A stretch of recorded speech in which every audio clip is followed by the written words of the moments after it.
le froid, ni la pluie n'auront eu raison de la mobilisation. Devant l'entrée du Parlement, les drapeaux géorgiens et européens flottent à nouveau.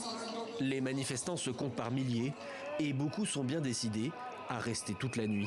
Pour eux, plus que jamais, le moment est grave. Dans quelques heures, le Parlement doit procéder à l'examen final du texte controversé, celui qu'ils appellent la loi russe, car suspecté d'être utilisé pour museler la société civile. C'est la troisième et dernière lecture avant une éventuelle adoption.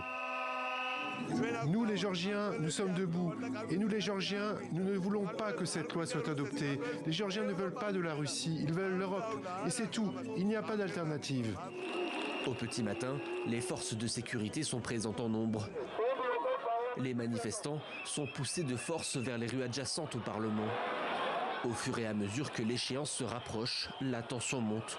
À l'intérieur de l'édifice, les membres de la commission juridique donnent leur accord au texte. Désormais, il ne reste plus qu'un seul vote à la chambre principale pour faire adopter la loi.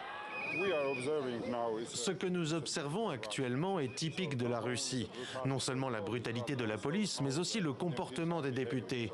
La commission juridique qui entendait pour la première fois cette loi controversée n'a duré qu'1 minute, sans la présence des partis d'opposition. Cela signifie donc que cette loi n'a pas de légitimité de la part de la société. Le pouvoir se durcit. Hier, le Premier ministre Irakli Kobachizdé a menacé les protestataires. Selon lui, les violences et blocages des manifestants pourraient être punis d'une peine de prison allant jusqu'à 4 ans. À Tbilissi, la journée promet d'être longue et la bataille entre le pouvoir et l'opposition ne fait que commencer.